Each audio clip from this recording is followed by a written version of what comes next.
blood in our hearts. At the privatesectoract.com, that's where it starts, singing our song. What's going on? United we stand strong.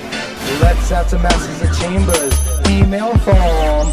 While you're taking the foreclosure, treat it as a casino game. The courts are the ones that asked the for sale by owner, the one being foreclosed on, they said either sell the home or pay out the mortgage. These people who went into foreclosure, they went through a lot of effort to go and create a deal. They actually sold their home. When they sold their home, they had to sell for market value. They're trying to make the best and less shortfall. 2008, 2009, 2010, 2011, like it dropped hard. And I mean, there's some houses out there were worth $400,000, either affidavit value, $290 when they were $400,000 in 2007.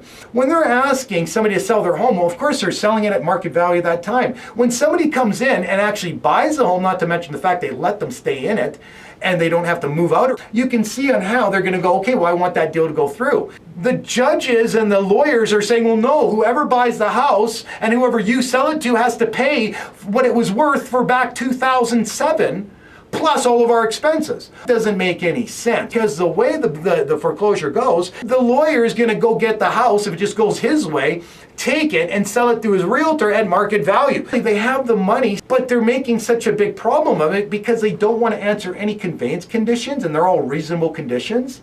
The biggest point in this is back in 2007, the house might have been worth that amount, and that was the bank's decision to go and put a mortgage on it.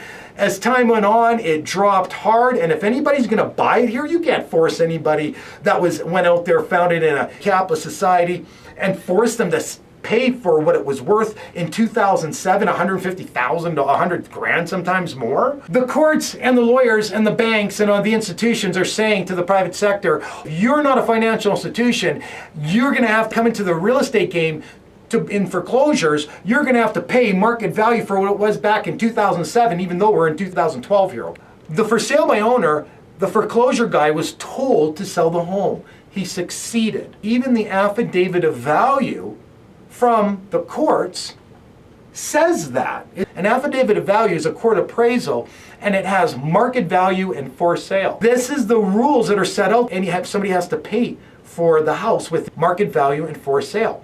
Because obviously, if you want to go sell for $1, you can't do that just out of spite. Everybody who's allowed to sell the home, which is obviously the owner, has to work within these parameters. Why do the judges act the way they do? Why do the lawyers act the way they do? Most people, once we give them this information, it goes, oh, that makes sense now. The Court of Queen's Bench sells judgments and debt on the world market because they're interacting with your person as your chief executive officer status. They're selling judgments. What does that mean? The world market buys judgments. Well, what do they do with it after? Well, that's what the world markets are for. They actually sell judgments to the world market. It's been around forever.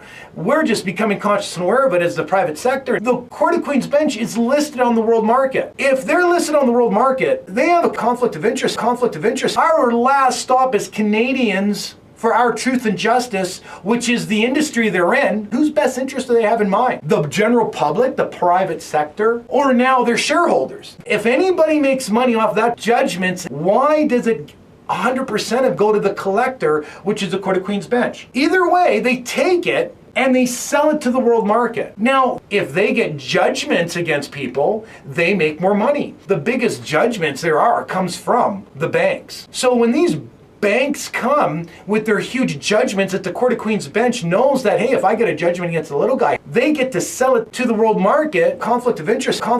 As a human rights activist, what we need you to do is we will sign agency over to you, every one of these people, so you can start interacting with the lawyers, and they, by law, would have to interact with you because it's just agency of human rights away from people if they say they're not going to interact with their chosen agent. If you just want to complaint sheet up there for the lawyers, for sure, where the information is, where to send it. This is what we need to do. Sign up, become a human rights activist, get involved. The big reality of it is that you get to talk to the lawyers, and lawyers have to talk back to you. Peace out. Another little thing you needed to know. All right, guys, I'll go. Keep going. All right, see you on the next one. Later would be great. Click away. Peace out. Let's have some masses of chambers. Email from